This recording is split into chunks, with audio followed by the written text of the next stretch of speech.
Is the golden age of MMOs dead? A group of former EverQuest devs is currently betting on it being alive and well. They're building Monsters and Memories, an indie world designed to bring back the social friction and dangers of the early 2000s. Right now, over 11,000 players are fighting just to get a glimpse of it. But here's the problem. Despite the interest in this month's beta, there is a statistically high chance, about 70%, that you and I are never getting in. Even without a beta invite, I'm not giving up. I'm unyielding, I'm resolute, I have access to the character creator.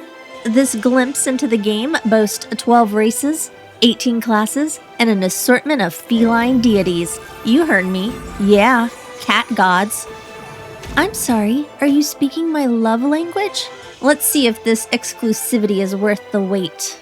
I intended to offer a first impression when I signed up for Monsters and Memories, but I didn't realize that beta testing has started this month. And one does not simply stroll into beta testing uninvited. At the beginning of March, beta lottery invites went out for a 3-month testing window, gearing up for early access in June 2026. The lottery pool exploded from 4,000 to over 11,000 players. The burn is that they're only letting in 200 people a week for 10 weeks. That's 2,000 winners, but those winners do get guest passes, so 4,000 players total. Statistically, 70% of us aren't getting in. That's a very limited closed beta, though the inclusion of a guest invite for every winner is a nice touch for those who actually get the lucky email. I did not get invited to the first round, so that's why you're getting this budget first impression. They may withhold the key, but they cannot withhold our opinions. If you're also a big loser like me, the devs are promising at least 2 open playtests before the June launch. This is likely where we'll see if the infrastructure can actually handle the 11,000 people currently waiting in the wings. Let's find out what we can actually find out about Monsters and Memories.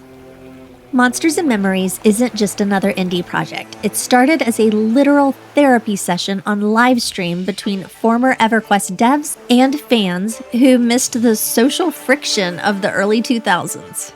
The dev team has been live streaming the development and testing the infrastructure in real time. They aren't just chasing nostalgia, they're trying to figure out if the design path abandoned after World of Warcraft took over is still viable in 2026. The setting for this adventure is a massive continent called Aêthoril.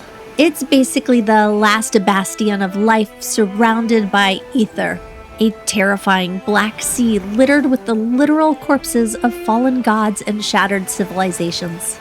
Does it sound a little too niche? Maybe. The devs are betting big that we actually want the struggle and the social dependency of a bygone era.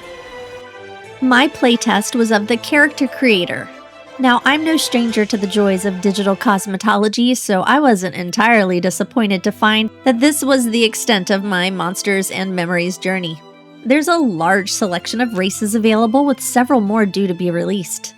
The character models in Monsters and Memories are a deliberate love letter to the golden age of 3D MMOs of the late 90s and early 2000s.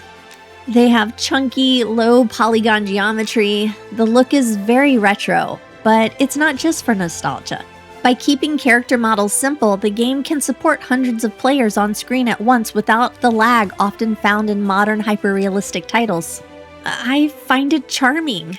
If you're a child of EverQuest, this is a siren song calling you back to the very cradle of your digital youth. The graphics are simple, but you just have to appreciate them for what they are. I'll let you in on a little penny vanity secret. If you don't like the female character models, make a dwarf. Dwarves never win any beauty pageants, so it's okay if their models aren't stunners. Their aesthetic failings should be celebrated. Actually, I mained a male dwarf in WoW. What can I say? I like a follicle-forward fella. This dwarf is kinda cute in his own lo-fi way. I like him. He's a sturdy little scamp. The female models are ick, though. There are 18 classes available. Goodness, no restraint. That is an excessive display of vocational variety. I think even EverQuest only had like 16 playable classes. Monsters and Memories didn't want anyone to feel left out. They made up classes to ensure you'd find something you could play. The appearance options aren't very detailed, but you do have some variety. In addition to appearance, the character creator also features stats. Currently, stats can only be raised to a maximum of 20 during character creation. I can assume that a cleric needs wisdom, but these stats mean nothing to me at the moment. I'll max out charisma too, only because if I'm gonna look this good, I need the personality to match. Next, you select major and minor combat traits and major and minor non-combat traits. I can already see the meta post starting as players figure out which of these traits optimize performance. Yeah, I'm just gonna pick the fun ones. Finally, you select your faith.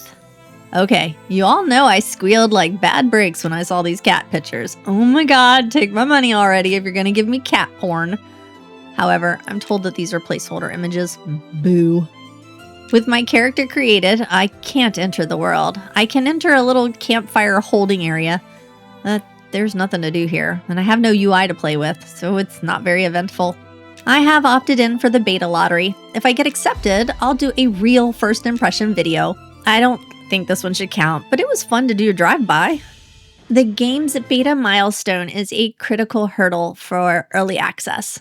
Beta is heavily focused on classes, balance, progression, economy, and wrapping up initial work on a few systems like housing and religion. Their goal with early access is to expand the game world and its content, not to use the time as an extended testing phase. Servers that go live as part of early access will not be reset or wiped. Subscriptions will be $15 a month and include content updates. There will be no box price or in-game microtransactions. I'll keep this one on my radar and hope for an opportunity to get in on that beta action. Until next time, keep exploring, and I'll see you in the next world.